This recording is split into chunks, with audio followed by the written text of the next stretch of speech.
Good evening. Welcome to another edition of that live interactive Millwall fan show. I'm Mickey Simpson, and for the next hour or so, we're going to be hopefully creating some interactive topics with you guys watching and listening. If you're watching us on Twitter, then I don't think you can come through to the main chat group where we are in the studio, but you can get hold of us on Twitter, either DM us or just mention us, and it will pop up on my screen. I'm joined as normal by a select few for the panel. Good evening and welcome to Ben. Evening, chaps. Looking forward to this one. Yes, mate. It should be a good one. And joined by Stephen. Mickey, you right? Yeah, not too bad at all.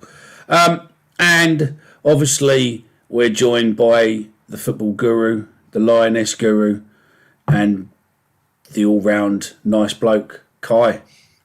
Evening, mate. I'm not quite sure. I'm very happy with that introduction. I promise you, I'm not paying him anything to say that either. So thank you very much, mate. No, all good. Okay, so I reckon realistically, for the first 5 minutes or so, Kai, do you want to just tell us about yesterday's game, mate? I mean, I watched it, but obviously you were there, so and obviously you saw the youngsters, so you might as well give us some feedback on that one, mate. No, it was a good run out for them. I thought Bromby were actually better than I thought they would be. It's difficult to gauge how good these sides are going to be. Especially at Danish league, they currently sit 10th. They just before yesterday they had lost they got rid of their manager, so they had a new manager / interim in charge, which might fire them up a little bit to prove position for places. They didn't actually make too many changes at all. They sort of made a couple of changes in the second half at a time, maybe 2 or 3 times, but they didn't make any halftime changes. Didn't really switch the team up. So they really did use it as a proper let's get some minutes under the players' belts that need it. So, but from our point of view, I thought Romain Esse was really good. I was really impressed with him in the first half. Looked a real bright spark, and he scored as well. Got a ball went in and came off the post. Obviously, we did take the lead. Murray Wallace with the ball in, came off of Tom Bradshaw's head, so he'll be claiming that.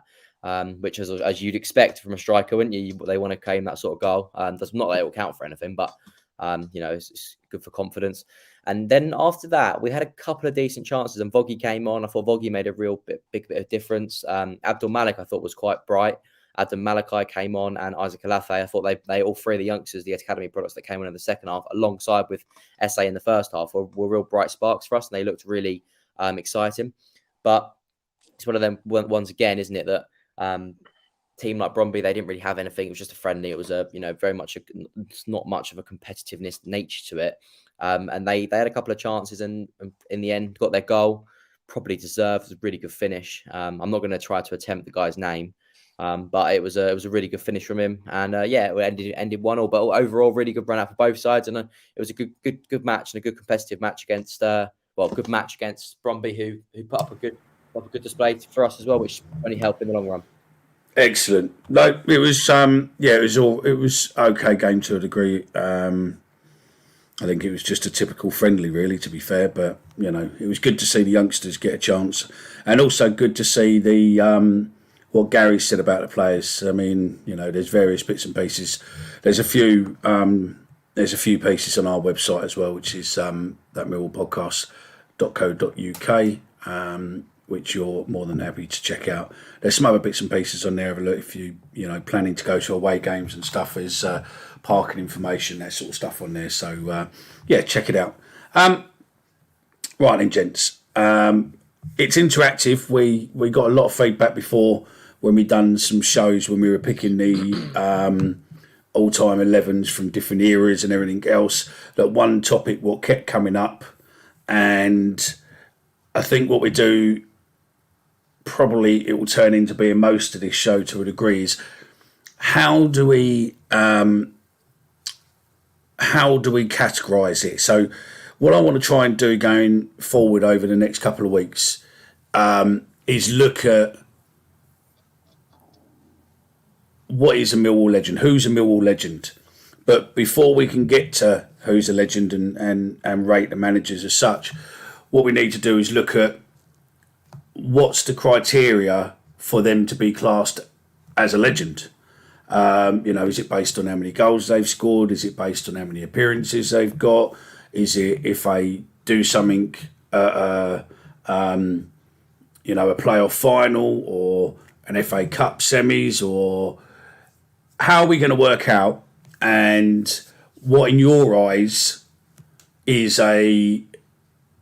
a legend? Because honestly, I think there's probably a handful of Millwall legends, but I think there's an awful lot what I would say aren't necessarily a legend, but they definitely fit into the Hall of Fame section. So if we looked at, you had two tables, you had a legends, what sat just above, and then you had a Hall of Fame list. Then to me, for instance, Jed Wallace would probably fit quite happily in the Hall of Fame, but he's definitely not a legend. Does that make sense to you, boys? Yep. So start with you then, Ben. What sort of criteria do you think we'd have to put to how you'd have what in your eyes constitutes being a legend? I think, as you said, Demi, you're going to have your kind of your norm that probably most clubs would have, right? So your top appearances, your top goal scorer. I actually sat there earlier and wrote out my list of kind of legends that I would have that may be a bit controversial. So I think people would then have maybe a personal list of legends, and then you'd still have maybe your statue-worthy legends that no one would argue with type people at the club. And that probably fits in with what you were just saying there with maybe your legends and your Hall of Famers. But for me, and it's more of a personal one, I think, but it's people that I remember, some people that were playing for Millwall as I was brought up with and saw them on the pitch a lot. And again, there might be a few in there that people go, oh, maybe not a legend, but definitely Hall of Famer. But yeah, that's how I'd categorise it. They're people that I remember, not necessarily everyone would, I think. No, I think that's probably true to a degree. As in, I think what we get to is when we really go into the legend side of it. I think we'll all probably have a couple of legends who you'd probably think would be legends, and others would probably go no chance. So I do agree with that. Stephen, what's your thoughts on the same question? I think to add to what Ben said, I think it's players that have had a significant impact on the Millwall sides that they were in, because I think it's different in different eras. You could be considered a legend for different things. Back when you sort of said maybe 70s and 80s, you had maybe more hard-hitting midfielders, hard-hitting defenders that maybe older Millwall supporters would say they had more of an impact because they would get the crowd on side, with a big tackle. But other players, it might be things that they've done off the pitch. It might be things that they've done, as you say, in a playoff final. It might be a one-off game. But it's a big significant thing. I think another thing that comes into it with legend status is that those words are overused in football. I think it's right that people have their favourite players and people that they'll always say is their all-time best Millwall players or best 11s. But I think there are clearly players that play for football clubs, not just ours, but obviously we're focusing on ours, that have had such a big impact on the fan base, on the players around them, and just significant historical moments for a football club that you couldn't ignore them. I think there's certain players that we'll come on to that just tick all those boxes. Yeah, no, I think you're probably right there. I mean, Kai, we've got a comment in from Chris Brown, which I'll put up in a sec. But yeah, what's your views on what makes a Millwall legend? I think I probably echo what the other two lads said. But I think mine might be slightly different because they haven't seen. I know of the legends, before my time.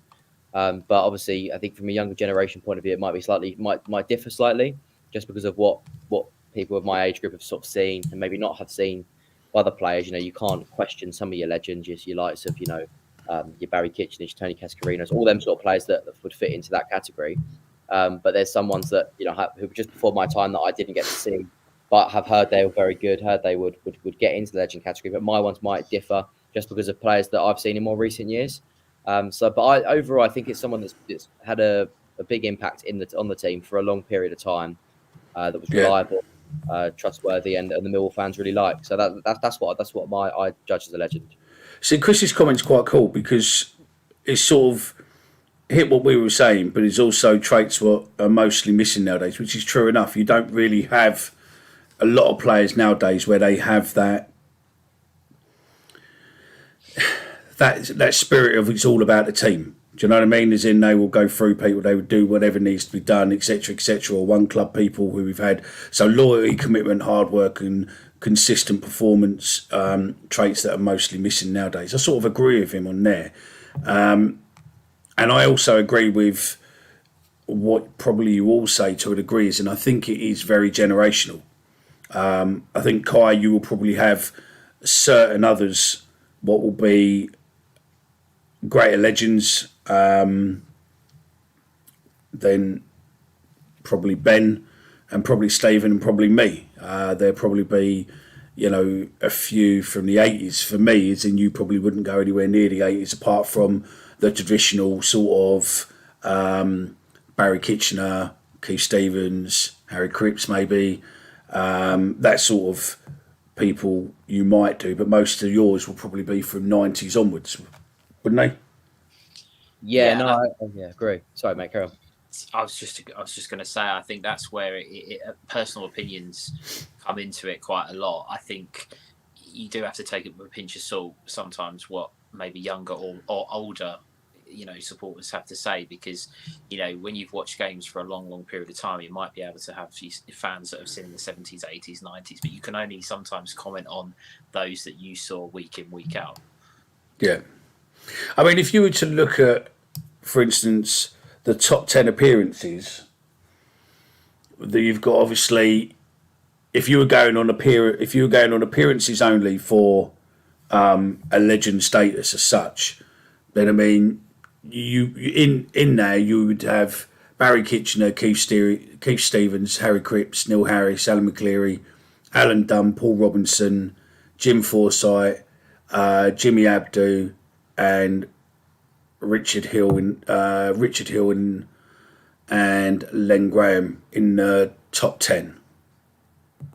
And probably half of those you wouldn't even know, and half of those probably I wouldn't necessarily class as a legend, to be fair. I'll be honest with you, I don't actually think the number of appearances that a player necessarily makes you a legend. Okay, on that, sorry, just feed into that. On that, so do you think, say for instance, that we had a player who plays one season for us, could he be a legend, or is that too small a time? I think, if, for argument's sake, say we had one season in the Championship and we signed somebody that scored 35 goals, broke all the records for the club, broke league records, do you know what I mean? You would argue that they are a bit of a legend because they've come in and broke records. The chances of someone signing for a season and doing that and then becoming a legend is slim, but it depends, as I say. Fleming? Well, if Zian Fleming scores the goal that takes Millwall to the Premier League for the first time, I would put it out there that there will be a lot of supporters that would put him into that bracket because it's such a big historical moment. I'm not saying I necessarily agree with that, but there would be people that would say he's got us into the Premier League. I know we were in the old First Division, but he scored the goal to take us to the Premier League. That could be something that people would consider a legend. Yeah, no, I mean, I agree with you partly on that. For instance, like some people class Teddy Sheringham as a legend. I don't know if he's a legend, to be fair, because he obviously went to the Vermin, but he's in the top 33 for appearances for us. But on some people's eyes, he'd definitely be up there because of his goal scoring record. Again, it depends what people are looking for. I mean, I'll be honest with you, I know from other supporters I've spoken to and my dad that they would, regardless of where Teddy ended up in his career, that he would be on people's top 5 of all time. Unfortunately, I wasn't old enough to remember how good Teddy was, and also the fact that he went on to achieve the things that he did. It's not, he is an iconic footballer, but again, it's when people leave clubs or do controversial things that doesn't really tarnish what they did in a Millwall shirt. Well, it shouldn't tarnish what they did in the Millwall shirt, but because he went to West Ham, people tend to think it does, and I don't quite agree with that. Right, okay. No, that's fine there. No dramas at all on that one. But if we look at appearances to a degree, but not massively important, I would probably suggest longer than 2 or 3 seasons, really. But saying that, I mean, how long was Jed here? Jed was here, 5 seasons, 4 seasons? He was here 6.5 in total. 6.5, there we go. 6.5, fucking hell, the time went fast, didn't it? 6.5 seasons, but I wouldn't class Jed as a legend. No.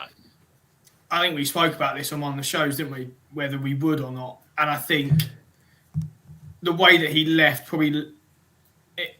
didn't leave a sour taste because we all knew it was coming, right? But I think if he'd have stayed this year and we maybe had seen him play with Fleming this season and, for example, got us into either the playoffs or just general promotion, then I think 100% he would have been in or knocking on the door to be very close to being classed as a legend. I think now he's going to struggle to even be Hall of Fame category. Really? Oh, well, maybe, but yeah, maybe. I think so, and I think this goes back to Chris's point, the very first comment of loyalty there. I just don't think you get that now, and I just think because football's different, right? Because he has gone to West Brom because it's probably going to be his last big-ish contract that he's going to get, and the wages we wouldn't be able to pay, whereas in years gone past, it probably didn't matter as much, and you probably see a lot more people and players be one club players and stay for a lot longer. So, yeah, I just think... Yeah, I probably wouldn't put him in there now. But that's just my opinion. Right, okay, no, that's fine. Look at the top 10 scoring record. Neil Harris, obviously, top with, I think it's 138 goals in it, by the looks of it. And then Teddy Sheringham, Steve Morrison, Derek Posse, Jack Cock, Jimmy Constantine. Christ, I mean, Jack Cock scored 126 goals in the 27-28 season till 30-31 season, and he ain't been beaten. Jimmy Constantine was 48-49 to 51-52. Jimmy Shepherd again was around the 50s. Lee Gregory is when it jumps forward. David Jones jumps backward, Jack Landell jumps backwards, and then Alex Ray. So out of that, there's probably only 5 players we've probably seen. And out of that 5 players, I would probably say 2, maybe 3 of the players that we actually, in fairly modern era as such, within, the last 30 years, 40 years, say. I would say Neil Harris is definitely up there. He would be a legend. Teddy Sheringham, obviously, we'll leave around because of what you said there, Steve. Steve Morrison, I don't know. See, he's one I had in mind, Mickey, and I think he's just a marmite, I think, with us Millwall fans, isn't he? I genuinely think you either hate him or you like him. And I love Morrow. He's given me some of my most memorable Millwall moments, I think. Millwall Nutter says the same. I mean, this is obviously going forward. This would be a task for poor old Kai and Alex to put something together on the website so we can actually get a vote done. We make a Google form up and let people vote for, 5 people. I think probably we look at trying to get people to vote for 5 who they'd put into into the legend status, and then maybe 5 into the Hall of Fame, and see where we go on there. Because I don't think either. I don't think probably there's more than, if you can get them, maybe 10 players who are legends in probably the lifetime. I don't think there's going to be, hundreds of them in any way. Maybe 15, maybe, if you look at different eras as such. But I think probably 10. And then we go from there. Millwall Nutter says Neil Harris defo, and he's also just come back and said Cascarino. I mean, Cascarino, recent comments about us and stuff where, he's not necessarily defended us when he could have done, but you can't take away probably him and Terry Sheringham were probably the best striking partnership this club's probably ever had, definitely within the last 40 years. So, would they definitely be legends, or would one or the other be a legend? I don't know. I mean, Lee Gregory, would you put Lee Gregory as a legend? I'll be honest, or Hall of Fame, or none? I think Gregory and Morrison were the closest two that we'd had in terms of a partnership, and in a partnership that for the league that they were in were right up there with the very best. Teddy and Cas were obviously at the time the best partnership that we'd had, and they got us to where they did. I agree with Ben on Morrison, and I know there's a lot of this. It's very 50-50 on Steve Morrison, but for me, I think he is a legend. I think some of the things he's done in my lifetime, and some of the goals he scored, and the impact that he's had. And I know that other people won't agree with that, but I think Gregory scored the goals he did because I think Morrison allowed him to. Morrison did a lot of the donkey work, just like Harris did for him when in his first spell with us. And I think I did like Gregory, and I thought he was a really good player for us, but I don't think he would have been the same without Steve Morrison in the team. Yeah, Millwall Nutter says the same. Morrison and Gregory were a partnership, which is true. They were. Same as obviously Teddy Sheringham and Cascarino. Go on, Kai. I was going to mention that I think with Millwall as a club, I think we probably have more. I'd argue we'd have more legends than other clubs. I think the reason I say that is I look at Forest, for example. Up until last January, they had 84. They'd signed 84 players in about 5 transfer windows, something stupid like that, or 3-4 years. Whereas Millwall, you tend to see the same sort of bunch of players throughout, and it will just be added to. Therefore, you've got more players there, more players of a chance to then be able to play long term for us and be able to get that sort of status. Whereas some clubs like Forest, they move on too quickly. They almost have such a big squad reshuffle that these players aren't given a chance to be able to properly identify themselves as a legend because they're just simply not there for long enough. Whereas that's why I'd argue that we probably have more because of that, if that makes sense. Yeah, no, I think what you're saying there makes perfect sense. I think the problem you've got is that I agree with that. There are an awful lot of people what potentially stay with us a bit longer. We don't seem to chop and change, do we? Because, I mean, you've got people like, for instance, Jimmy Carter. You've got Stephen Claridge. I mean, I don't know. I mean, who else have you've got plenty there. So I'm just trying to check up. I mean, who? If I was to put you on the spot now, Ben, you've obviously got a list, didn't you? Oh, yeah? Yeah, I have. Yeah. So, how many's in your list? So, I split it out into, as I said earlier, your kind of proper club legends, and I put your ones in there. So, your Kitcheners, your Rhinos, your Cripps. So, obviously, there I didn't get to see them.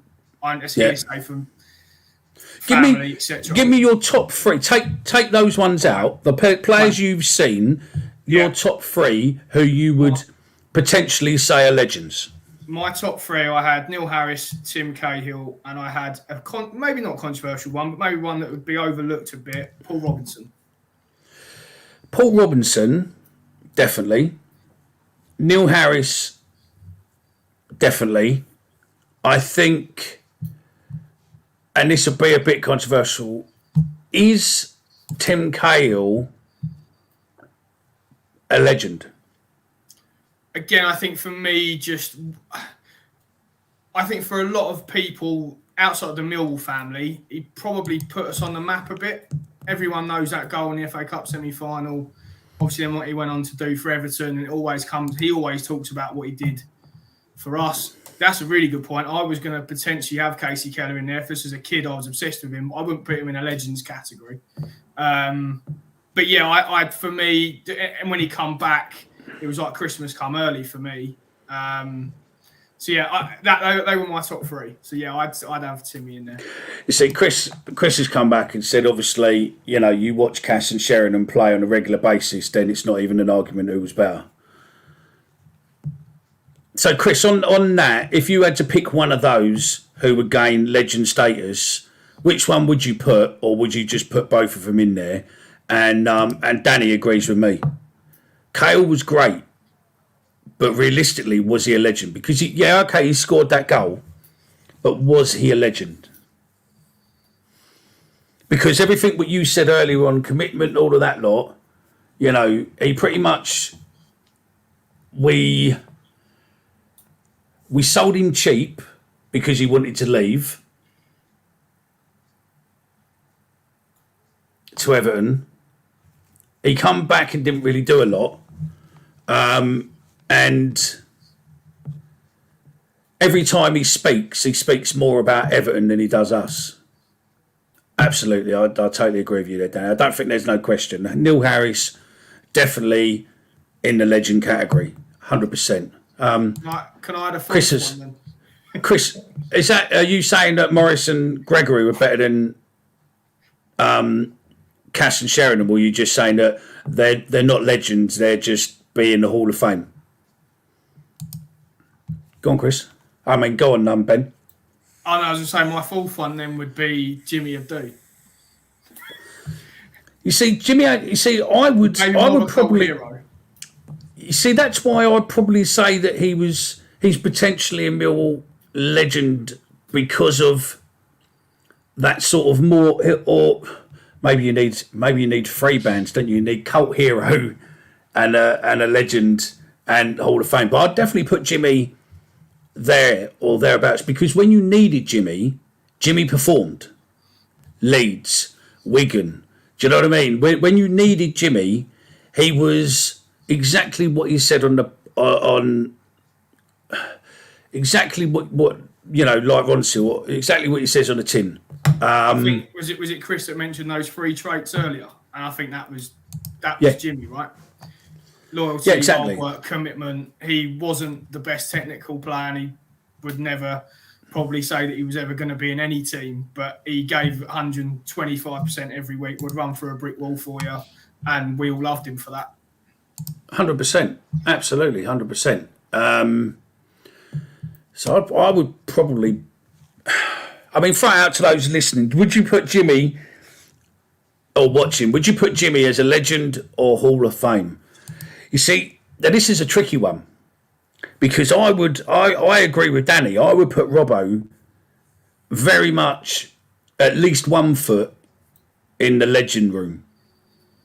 But I put him in my list because, again, of what Stephen said, and it's, for me, he was always in the sides that I'm most memorable, all my most memorable games and sides, he was a fixture in. And obviously then did good things in those sides, obviously the Swindon goal.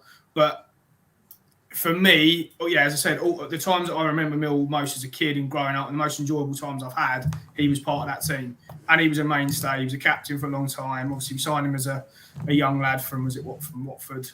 So, I think, for me, I think he's in the legend category. Stephen, you're sitting there, obviously, seems to be being Ben doing a lot of talking. Come in when you want to come in, gents. But what if you had to pick 3 of your era, what you watch, what you've watched, not who your dad says or anyone else, what you say, who would you put in there? I'm going to sound really boring and like I'm copying Ben, but Sorry. When he said his... Sorry, go on. No, go on. No, I was just going to say, When good call there for Mark, but I don't know if he's a legend, but yeah. When Ben was saying his list, for me in my lifetime, and I'm going to be honest with you, I don't think there will ever be Millwall players in my eyes as legendary and and heroes such as Neil Harris and Tim Cahill. They are the two for me. I was a kid growing up watching them play, and like Ben, when Tim Cahill come back home, it was like a kid at Christmas. And the two of them for me, everyone's entitled to their opinions, and I respect and listen to what's been said. But those two for me in my era, they won't be touched. They will not be touched for me. And in third place, and I'm really, really pleased that Ben mentioned this name, is Jimmy Abdou. Jimmy Abdou was, and it sounds incredible because Jimmy Abdou couldn't really pass, he couldn't shoot, he couldn't head the ball, but Jimmy Abdou was absolutely wholeheartedly committed. He bought into the club, coming from where he come from, the Comoros Islands and Plymouth, and he come into Millwall, probably thinking that sometimes what the bloody hell have I signed here for, but he bought into it. I've heard and I've had it sort of reliably confirmed that he still has Millwall in his heart. He takes an interest in the team, and his kids are Millwall supporters. And I just think he bought into the Millwall way and gave us everything every single week. And he's not the most gifted player in the world, but I love Jimmy. And sometimes I think every squad needs a Jimmy Abdou, personally. I agree. Let's just go to some of the comments because we are interactive and we're ignoring people to a degree. Right, Mark says, Terry Hurlock. I agree in part. Is he a legend? I think he's another one like potentially Paul Robinson, sort of close to being legend. Definitely in the Hall of Fame because he's a, folklore. He's a, people questioned it, that sort of player. Definitely agree with Danny. Danny seems to be agreeing with us on quite a few of these legends. Rhino has to be a legend, I think, personally. Do you think I would. Well, I don't know. I mean, Harris definitely. Rhino, I would put probably closer to legend than maybe Robbo. But I mean, just quickly while we're on these sort of comments, Chris has said on top. So Kitchener, Harris, and Cripps. I agree with those. I think they're all legend status, to be fair, out of those three, purely because of what they've done. Kitchener was obviously a one-man club. Cripps played a hell of a lot of games for us as well, and at the time he was a formidable player. If you speak to other people around that era, he was, a nice bloke, a formidable player, Millwall through and through. And Harris, well, we know with Harris. So I mean, yeah, it's do you not think, it's there. Do you not think, though, that we've played, and I'm not comparing Terry Hurlock and Paul Robinson, but do you not think that the two of them are players that the supporters got on board with? Because if I was given an opportunity to play in a Millwall shirt, I would give it my all. I would put my body on the line. I would do what it takes. Much like Robbo, much like a Hurlock, much like those kind of players. And I think that Millwall supporters look at them and go, they're playing how I would play. And I think that's why that they're influenced with them kind of players, because they, Millwall want people that will put their body and soul on the line. A bit like Tony Craig. Tony Craig is exactly the same as that.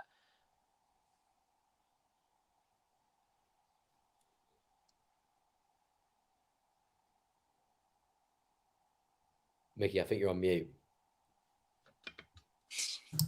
I know. Don't panic. I was just looking through some other names. So, Teddy Sheringham was voted Player of the Year. Terry Hurlock was voted Player of the Year. Casey Keller was voted Player of the Year. Keith Stevens was voted Player of the Year. Ben Thatcher was voted Player of the Year. Paul Shaw, Stuart Nethercott, Matt Lawrence, Steve Claridge, Tony Warner. Darren Ward was voted 2 years on the trot. Oh, and Livermore. Livermore Hall of Fame or legend? Hall of Fame for me. Andy Frampton? Hall of Fame. Yeah, Hall of Fame. So, but do you know Richard, sorry, Mick, that list that you've just read out there, do you notice, though, that a lot of them were defenders that were willing to put themselves on the line and to make tackles and not be frightened to make a tackle? Just much like in today's current team, like a Billy Mitchell, like a Sean Hutchinson, those players that supporters really like because they're not afraid to put their body on the line. Does that make them a legend, or does that make them that they bought into the club? No, it's a good point. I think you've got a good point. I mean, you go to 2010 onwards, you had Alan Dunn. Is it Tamika? Yeah. 2011, 2012 was Jimmy Abdu. 2013 was Danny Shitu. 2014 was David Ford. 2015 was Jimmy Abdu. Then Jordan Archer, Steve Morrison. 2017, 2018 Sean Hutchinson. 2019 Gregory. 2020 Bart. Where would you put Bart? Well, for me personally, my top three, and Bart doesn't actually get in there, but I've got David Ford on my list. In the top three, I think he's a top keeper, but where he'd rank with Bart, I personally, I'm being truly honest with you. I was having this conversation the other day with Bart, about Bart. I'm not quite sure how he's not in the. I'm not quite sure what he's thinking right now. Because if you're Bart right now, obviously, as we mentioned before, he's what he won back-to-back, didn't he? Player of the Year awards, and he's done really well. I'm not saying George Long hasn't done well, because I thought George Long's been brilliant since he's come in. But if you're Bart, you must be thinking, how do I get back into this side? Because he didn't actually do anything wrong in the first place, did he? And George Long hasn't done anything wrong. But it's just interesting to see where people put Bart. Considering now he's obviously out of the team, but where would you put Bart back? When he's playing and he's making saves for us. The thing I would answer with that, though, Kai, is I think that if you look at what happened to David Ford for me in my lifetime is probably the second best goalkeeper that I've seen in a Millwall shirt. And he was. If you say Jordan Archer, I'm going to cut you off. I was just about to say it as a joke. I was about to say what Jordan Archer's number one. No. But the thing is, Jordan Archer, in the end, the supporters were absolutely crying out for Archer to get an opportunity over Ford, because Ford was getting older and making a few more mistakes. I'm not saying that Bart has made the mistakes, but sometimes with goalkeepers, once they hit that point where they do get replaced, it's very, very difficult for them to get back in. And to ease your fears, Mickey, it's not Jordan Archer who is the best goalkeeper I've seen in my lifetime. The best goalkeeper I have seen Casey in my Keller. lifetime, no. David Martin?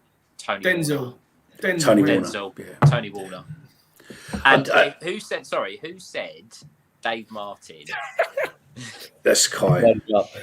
That Brighton game, never forget. Oh my God.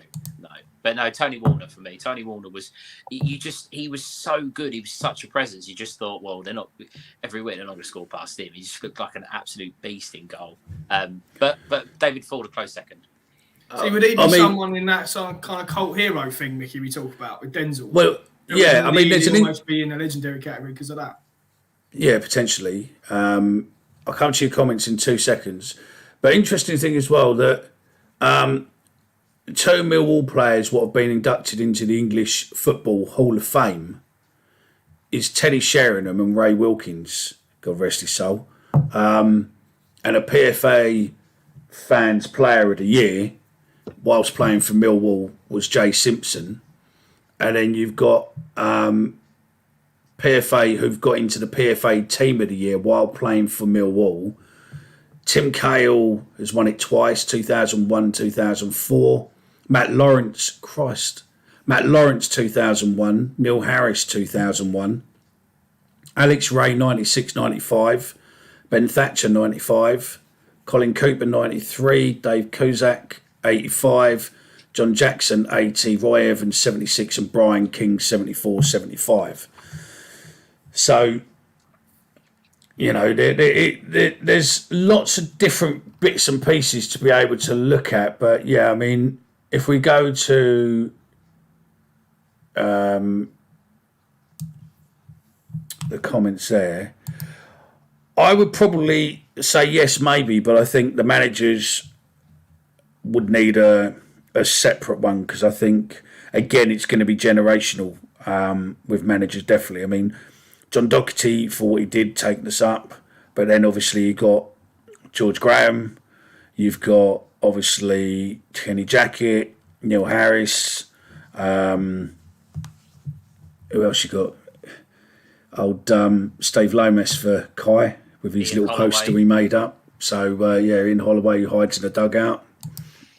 So, Peckham Poet, depending. If we were talking all-time legends, it's got to be Barry Kitchener, no-brainer.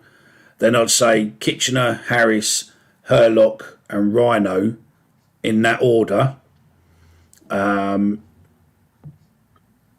Maybe. It's probably generational in that one. So, I can sort of guess probably what sort of age you are there. Danny says Casey Keller is the best keeper he's seen at Millwall. Peckham Poet comes back with Bart has a couple of good saves. Bart made a couple of good saves yesterday. Yeah, he did. Yeah, he made a couple of saves. But that's a funny one for me because I would say when we compare him to people like Fordy played in more important games, i.e. playoff finals, etc. So Bart might not get the recognition he deserves because he hasn't. I know he's got Player of the Year 2 years on the spin, but he's not. I don't want to say he hasn't done anything. That's the wrong probably phrase to use. But Fordy was a mainstay in promotion-winning sides, right, and sides that were taking part, and albeit in League One, but at the top of the league, and he played in big games for us. Gary Rowett would probably be up there for managers as well. That comment there, though, on Gary Rowett, should Gary Rowett take us to the Premier League, that instantly puts him up there with, I know it might offend a few people, but that puts him up there with John Docherty, taking us to the top division. And I know people will say Docherty did it first, but whoever the manager is and whoever scores the goal, or if it's George Long that saves a penalty at Wembley or something, whoever it is that's around at that time, to me, it's just going to shoot straight to the top of the list. Probably right, yeah.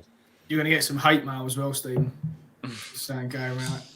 Listen, if Gary Rowett... But I think Gary Rowett's got the best... He's got the best win ratio, isn't he? I think he's got... I mean... If he takes us to the Premier League... He's not far from it. I mean, he's got a 39% win, and Neil Harris had a 41, but Neil Harris had a lot more games. And in League One as well. Yeah. If he takes us to the Premier League, I don't care what anyone says, he'd be one of the best managers we've ever had. I do agree. There's no... Docherty, I agree with you. I tell you, it's very close. Docherty was in charge for... Where are we? So games. John Docherty was in charge for 182 games, and his win ratio was 38.46. And Gary Rowett has been in for 156 games, and his win ratio is 39.10. So that's what? 25 games difference, is that? Yeah, near enough, yeah. So come the end of the season, we've played an extra... Well, we're halfway through the season. We might have a FA Cup game, whatever.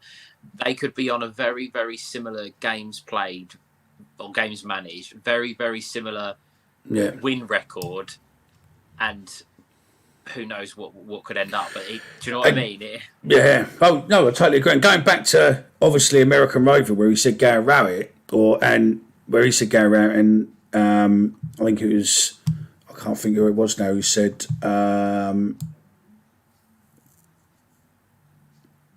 Docherty, Chris Brown. George Graham had 201 games and his win ratio was 46.27, the highest out of all our managers. Highest out of all our managers by the looks of that. Yeah, George Graham, highest. But it's amazing how many people forget about George, don't necessarily put George Graham up there, but I don't know. I think it's hard with managers, though, isn't it? Because they're judged on really what they actually achieve. And again, you look at someone like Kenny Jackett, who achieved quite a lot as Millwall manager, but he's not one that many people would instantly go to. For me, I just don't think they would. He is my go-to.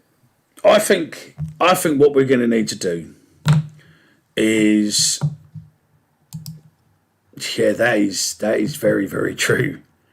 They did get us promoted with fuck all budget and with kids, and they done well and got not really much of the claim for it either. So yeah, I sort of agree. A name I wanted to throw out, you mentioned it earlier, and this possibly Ben would be a good one to ask as being a sort of similar age. Alan Dunn, who joined us as a boy, had a testimonial, went through. I think Alan Dunn must have played in every position in defence, every position in midfield, captain, played in big games. Would he make legend status? Would He was number 5 on my list. Who was that? Sorry, Alan Dunn. Yeah, he was number 5 on my list. You see, Alan Dunn is pretty much like Marmite, isn't he? A lot of people liked him, a lot of people didn't. But you could never really take away his commitment to the club, though, could you? I think I just think someone like that. Again, you talk about loyalty, and loyalty in football's I'm not saying that there was clubs desperately trying to sign Alan Dunn, but he stuck with us. He forced his way into teams. He must have played under about 12 different managers, and no one ever got rid of him. There must have been a reason for that. There must have been a reason why he was still around. So yeah, Neil Harris was the one who got rid of Dunn, wasn't it? And it's funny, they were teammates, weren't they? He got rid of Dunn and he got rid of Tony Craig, didn't he? And Tony Craig the other day played for Crawley and played his 700th league game, which is immense. Yeah, unbelievable. I mean, I agree with Danny there. I mean, Dunn never let us down and always did a job. But is he a legend or is he Hall of Fame? I think myself and Ben have put him in legend status. Again, that is opinions, but I grew up watching Alan Dunn. He was at the club throughout all the years I was a kid going to watch Millwall. So yeah, I think he is for me personally. See, I agree. I mean, Pack and Poet. I mean, obviously, I don't know if you saw Brian Horn play. Probably with looking at your other comments, you probably did, but I would probably you see Brian Horn in his era was our best keeper. Same as in Casey Keller was our best keeper, as much as in the 70s Brian King was our best keeper. So I mean, I think with keepers, it's very, very time related. But I'd definitely put, realistically, if you were to go to top 3 or maybe top 5 keepers, then I would probably say Brian King, Brian Horn, Casey Keller, Warner, and Ford. I probably wouldn't put Bart in the top 5, to be fair. Yeah, I wouldn't. No, Kai would. Well, I think.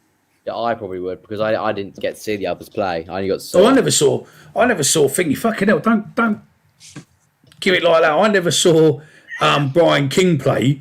Do you know what I mean? I mean, I've interviewed him fucking loads, and I speak to him very, very regularly, probably every other day by text. To be fair, he normally sends me funnies, and I send him bits and pieces and how you doing and all that. But I think it's different eras. Yeah. And I don't know if I don't necessarily think the same rule carries over to players as it does to keepers. I also think as well with that, Mick, is I think I often say this, we've been relatively successful for who we are over the last 20 years.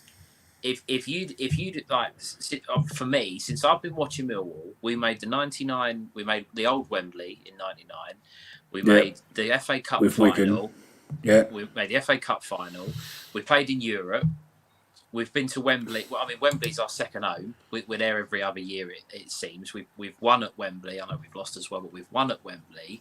We've had promotions. I know obviously some relegations as well. But if you look at Millwall supporters that have been going in the last 30 years, we've been quite lucky and blessed. Millwall supporters that have been going for a long time. Will say, okay, we got promoted in '87, I think it was, but they never had the level of success. So players now might be that they're more favourable because it's been a bit more of a successful club. Yeah, but I don't think there's many players recently what you would put into the legend status as much as you would with the old. But I mean, some of the names what we've missed off. Kevin Muscat, Gary Alexander, Mark Beard. We said Claridge. Our all-time record-breaking scorer was, or the record signing, Paul Goddard. I'm joking, by the way. I don't think he's legend status. But I mean, Len Julian as well. You see, again, they're older players, but I mean, there's quite a few players. You suddenly start looking through. Dennis Wise. I would say nearly everyone you've mentioned there, Mickey, would be Hall of Fame for me. I loved Gary Alexander, really did, but I don't think he's a legend. I think he's definitely Hall of Famer. I would. There's someone here where you go. I mean, Phil Walker, I would probably put in the legend purely because he's sadly passed now, and he's someone who I think we will always remember. Sean Williams, Richard Sadler. I mean, Richard Sadler was a great player who unfortunately injured, wasn't it? So yeah.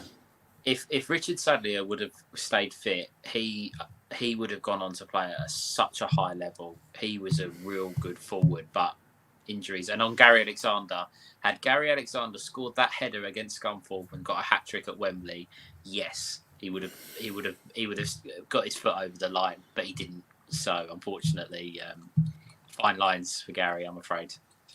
I mean, go back to the comments again. Blessed is a word I would use. I don't know what that's relating to be fair. I think that might have been when I said that we've been blessed over the last 30 years being relatively successful. I mean, if someone wants to come and tell me how successful Millwall in a 30-year period, how much more success that we've had, then by all means. But I can't think there'd be many supporters that would have seen quite as much as we have. I need to take a screenshot of this and keep this forever because I think it's the only time someone's actually agreed with something I've said. Andy Roberts. Andy Roberts has to be Hall of Fame. If it's the same Andy Roberts I'm thinking of, who we interviewed, and he's on some bits and pieces on YouTube where we interviewed him. He is a massive West Ham fan, and he don't hide it either. So probably not. No, I agree with you there, Chris. I probably wouldn't put Wisey in legendary status. To be fair, I'd probably put him in the Hall of Fame. Only because of what him and Ray Wilkins did with getting us to the FA Cup final. But again, so Mickey, if I can, and also Ben and Kai, if I said to you all, a goalkeeper, a defender, a midfielder, and a striker, you can only pick one from each category. Ben's pretty much covered with his midfielder and his striker.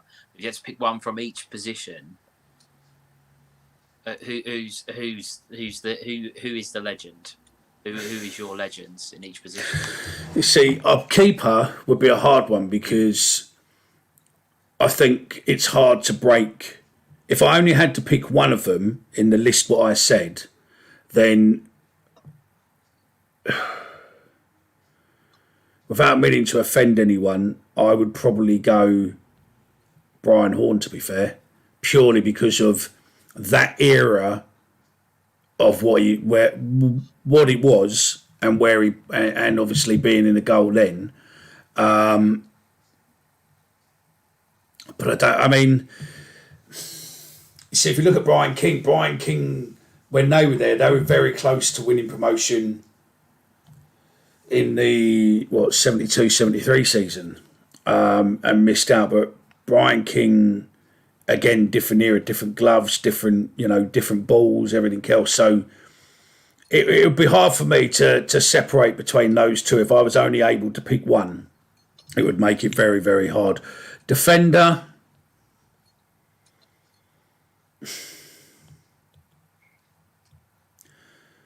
It's probably going to have to be. I'd probably have to go with Robbo, maybe, or I don't know. Now, I suppose attack would be Neil Harris. Midfield would probably be fucking Kale or Jimmy Carter, probably. Don't know. I mean, yeah, look, he said my old man's just said he was called the Lion King for a reason, Brian King. A lot of people. We're going to be doing a feature on his book if you've not already got it yet. So yeah, Danny says central midfield. Don't know who that is. Don't know what he's relating that to. Let us know what you're relating that to. If it's a particular player, please, Danny. Dave Martin. Hopefully it's not the same Dave Martin we were all taking the piss out of a minute ago. But thanks very much. Yeah, if you do like this and you're enjoying these shows, then please make sure you subscribe. Helps us get out in front of more people and go. We've got a few comments, gents, so I need to just run through these. Casey Keller is goalkeeper. Yeah. Casey, Ryan, Ray, Harris. Ford, Robbo, Herlock, Harris. Casey Keller, Mustat, yeah. Marvin Elliott. Now that Marvin Elliott and Marvin Williams were cracking players at the time and probably deservedly Hall of Fame because of what they done back then to a degree. But I don't know if Marvin Elliott is legend capabilities, if I'm honest. Teddy, maybe. Sometimes it's not just about numbers, but the relationships the players had with the fans. Tony Witter, definitely Hall of Fame, if not legend. And Dave Martin says Teddy. I think, unfortunately for you, Kai, I think we're going to have to do a write-up with this, and I'll get a Google form made up. And then I think maybe we'll look at, you get to pick maybe, I think probably 10 or your top 10 maybe, and pick one, one from each, you just pick out the list and the 10 and then see where people are. Could we do like a fantasy Millwall five-a-side team? So you got to pick a five-a-side squad of your legends. To balance it out. Why not? Because we used to play the Legends five-a-side, didn't they? The London, if the London five-a-dime. Put a team forward for that, because everyone always goes to strikers or people that scored loads of goals. But if you have to pick a balanced five-a-side team, it might give you a little bit more of an indication on what players stood out the most in each position. Yeah. No, that's a good call. We can do that. That's easy enough. We can do that for a Google form. We've had a comment on from Robin on Twitter, which just said commitment, skill is an optional extra, which I agree with.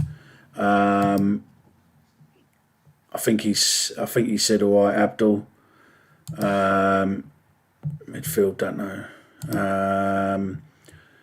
was Horn. Yeah, it was Brian Horn's save that took us up. So I mean, the keepers. I think keepers are going to need.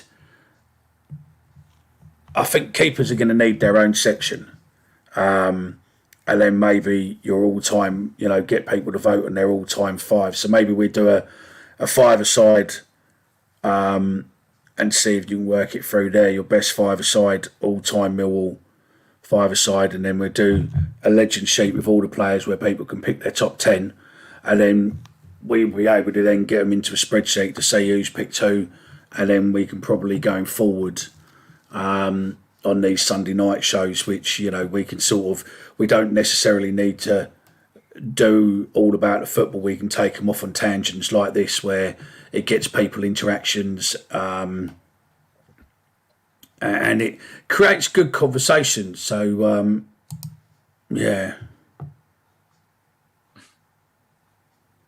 I've got no idea, mate. Maybe. I've got no idea. I've got no idea. I don't even know if that's taking the piss now. Sean Devine and Gordon Devine. I don't know. I was waiting for some thing in it, but no, I don't. I've got no idea, Dave. Maybe. I know an awful lot of people from my time. In case anyone didn't know, I was found on the board.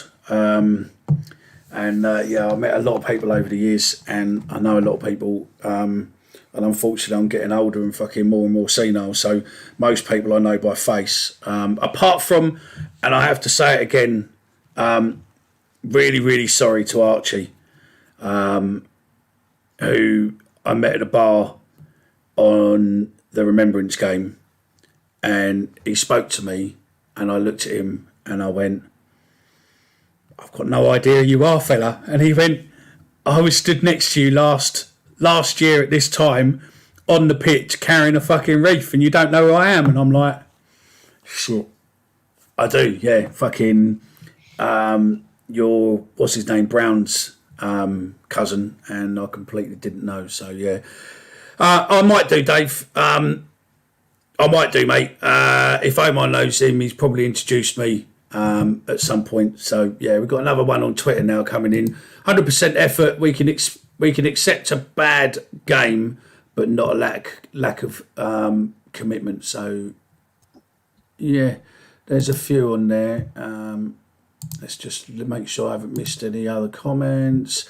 Graft and pride, and except no, I didn't think you meant except yeah. So I read it what you meant then, even though the spelling was wrong. Don't panic about that. So yeah, I think that's probably going to be. So are we looking to make that Millwall podcast? Obviously, loads of fans interaction, but we're going to look at making a Millwall best five-a-side team, a Millwall best 10 keepers or 5 keepers, top 5 keepers, and we're looking to create a legends list and a Hall of Fame list, and then see what we go for. I know the club are promising to do a Hall of Fame, and they probably won't pay any attention to our list,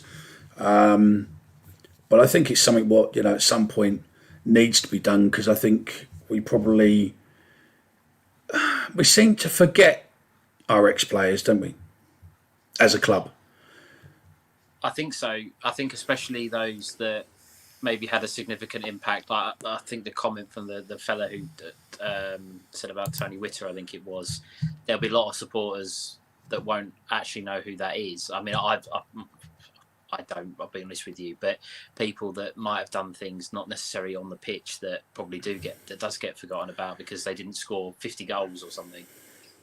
You see, Derek Posse has got to be up there, because when he played, he was fucking phenomenal.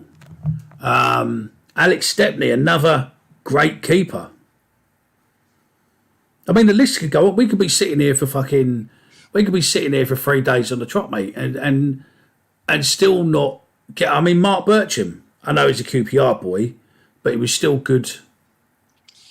I think here. one other question that perhaps we could ask out to the viewers or everybody is, if you, and this is really, really difficult, but if you had to have one statue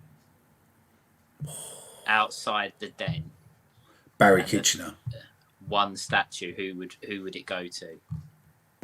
Would it go to Kitch, because even with him having the stand named after him, would they go in a different direction? Maybe. See, there's a couple of comments here. I mean, you boys, we'll tick over for another couple of minutes if you want. Is that all right with you boys? Yeah, unless you need to run off. Five-a-side could have Roger Winter in it. Okay, I'll check on him in a minute when one of you two are talking in a sec.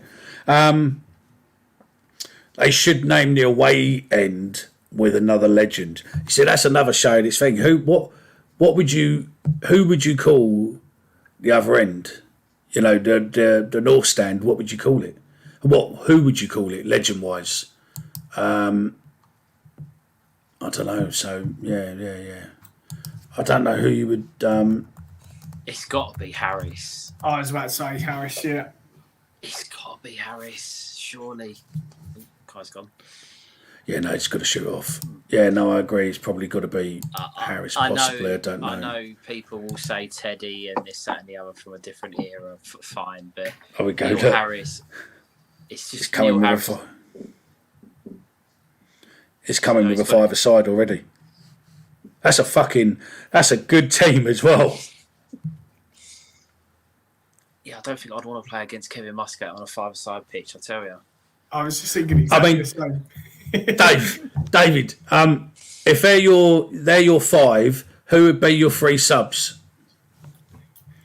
There is no chance that Jimmy makes my five-a-side team. He might be Waterboy or something, but there's no way I'm letting him loose on a five-a-side pitch. Yeah, but I probably wouldn't let him know. I mean, Neil Harris for the statue. American Rover is he's having a laugh there, really. I think the Fleming end, but yeah, it'd have it, yeah.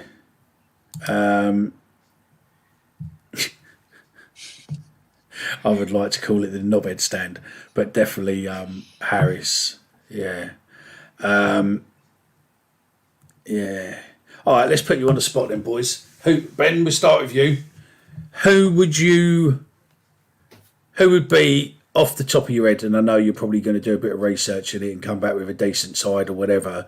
But I'm trying to scribble it down now. If you are going to ask me my five-a-side team, I am. Yeah. I was scribbling it down. Do you know, I was trying to think of a defender because I'm going to play obviously one at the back, two in midfield, one up front. I had Fordy in goal because he was just he was so big. And let me just give you a bit of a caveat here. Got him. We're not saying it's a five-a-side team to play right now. Right. You can pick the players in their prime to play. Yeah, so if you wanted to pick Brian King to go and goal, then Brian King would be the age he was when he was late 70s now where it's not going to work. So we'll just throw that bit in there so you can do. So people like that, obviously I didn't see. So I'm going with Fordy because I think he can cover a fair amount of that five-a-side goal. Okay. I'm still working on my defender. I've got Timmy in there with, I'm gonna say, this is a tough one now. So far I've got two people. I had Harris up front, obviously. I'll go a defender and a midfielder. Because five-a-side, I play five-a-side most weeks, so five-a-side's quite fast in anything. I would go Brian Horn in goal. I would have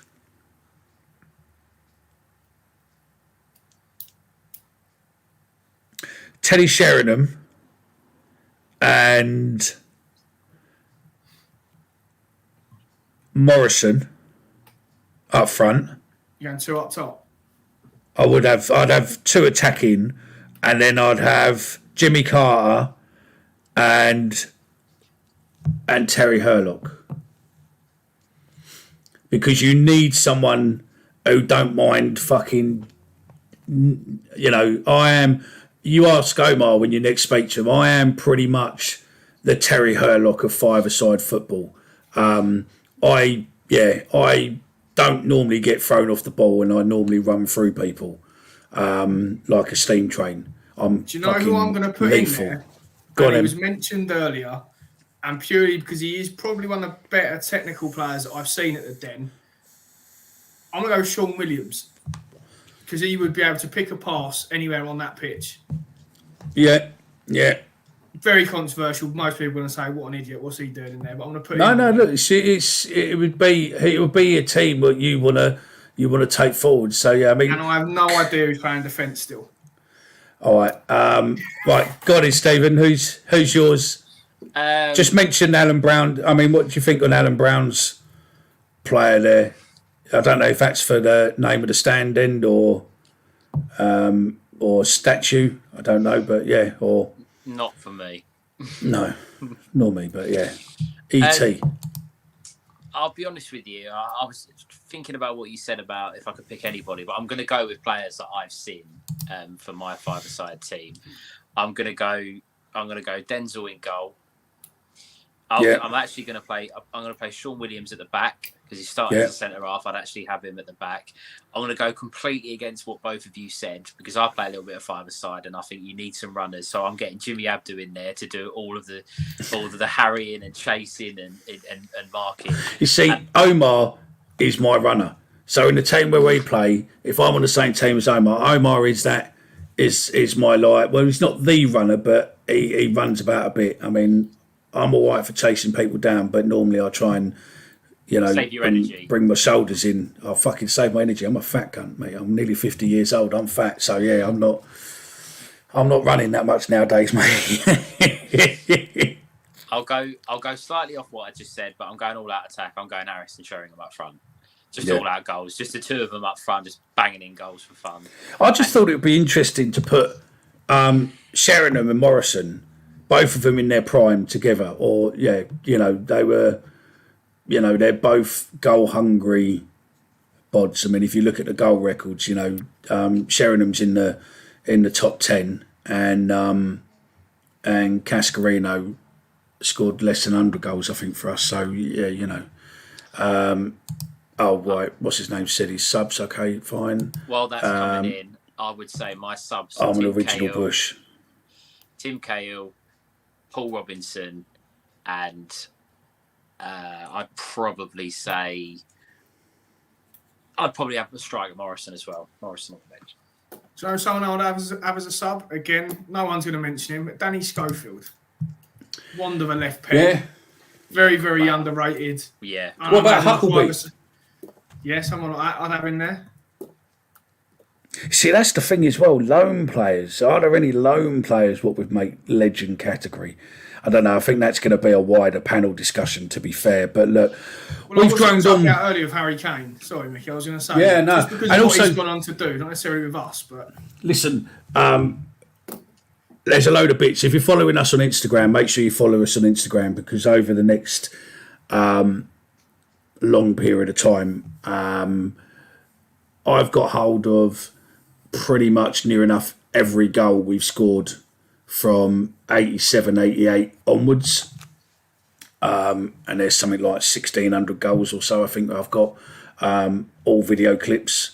And if you make sure that you're following our TikTok account or our Instagram, TikTok if you want to see them first, and then they will be going on to Instagram. So make sure you're following us. It's that Millwall Pod. Really easy across all social media.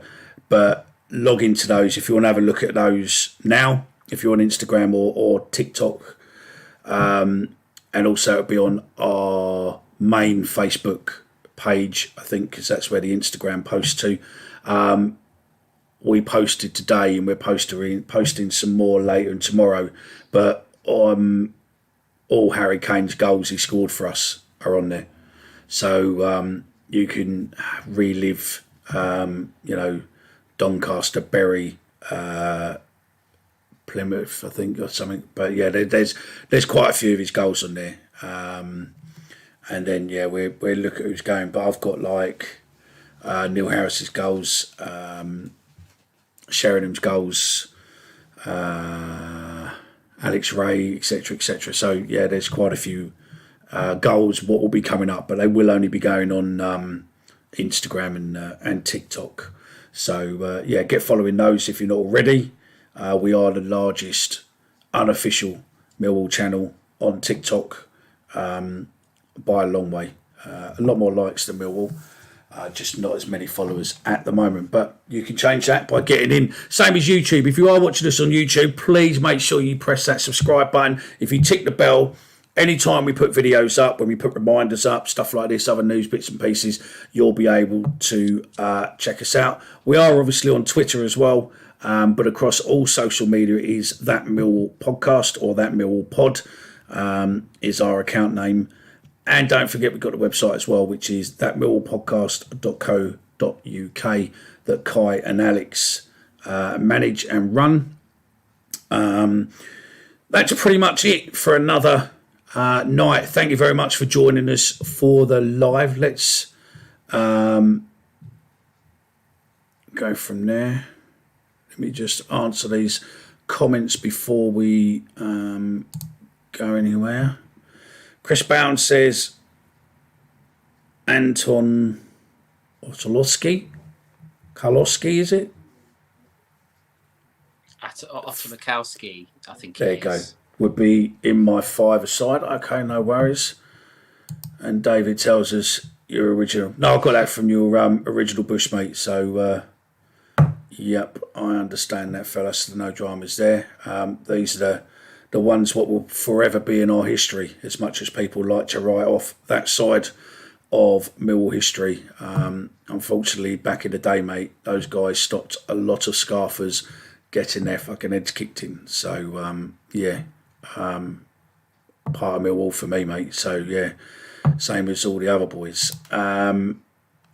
Thank you very much, Millwall. Thank you very much. Don't know if it's your first time joining us, not seen you comment before, but please come back next Sunday. We do this again. We are live from next Sunday. Savage Hall of Fame. Barry Savage, is that? I take it, yeah. Or is it Dave Savage?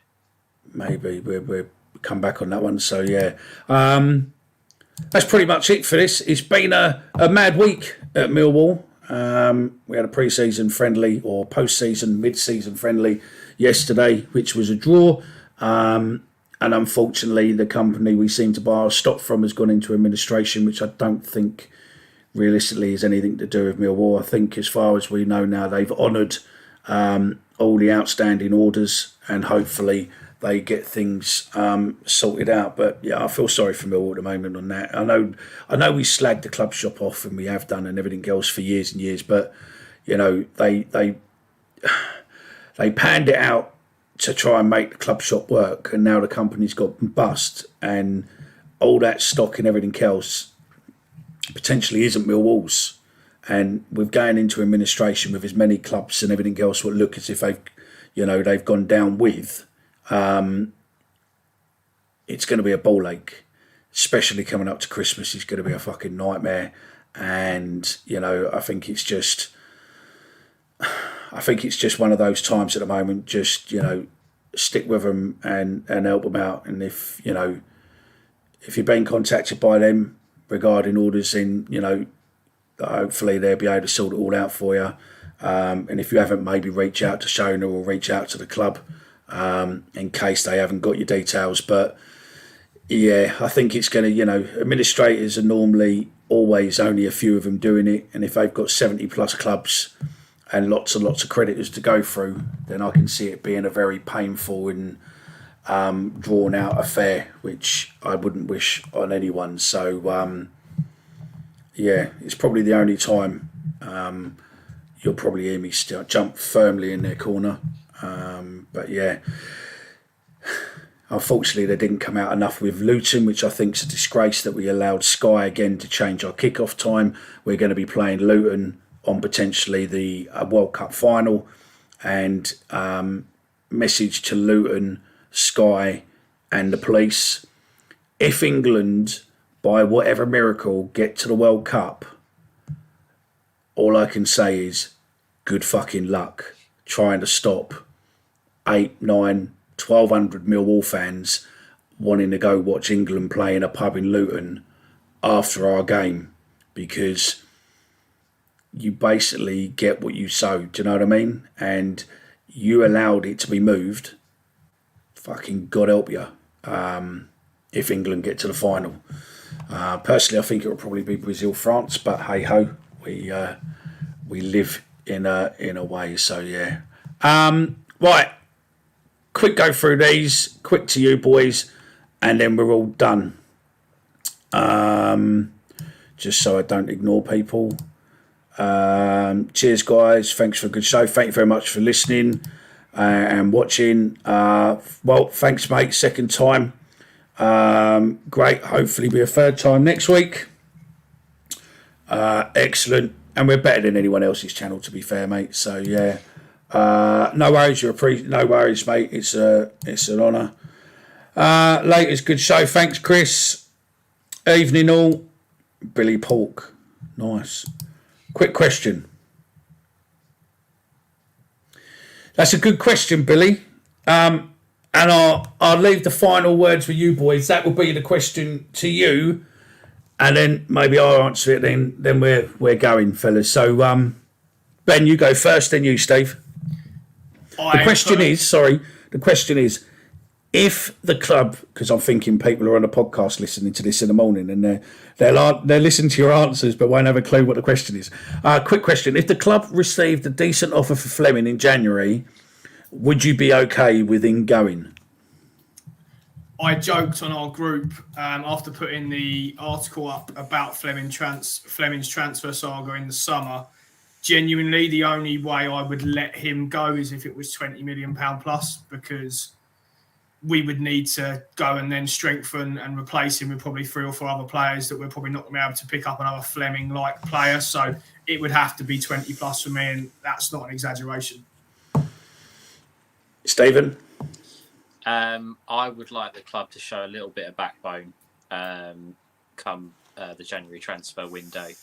I think everything screams that we're pushing for the top 6, and I think that unless it's a mad offer, I'm potentially thinking even more than 20, on the basis that Fortuna Sittard have a sell-on fee, which means we're going to have to be giving them a percentage of whatever we get. That is an assumption, but I think they'd be stupid not to. I think the club need to back themselves. It happened in the past with Tim. It happened in the past with Morrison, that they let them go. If you really want to make the top 6, make a statement, keep him, and go all out. So in answer to the question, I wouldn't be happy with the club letting him go.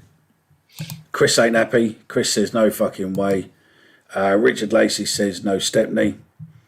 And Peckham Poet says sad news about the shop. It is sad news about the shop, because what people don't understand is that when you let someone else run it, the tills, the computer system, the stock, everything ain't yours no more.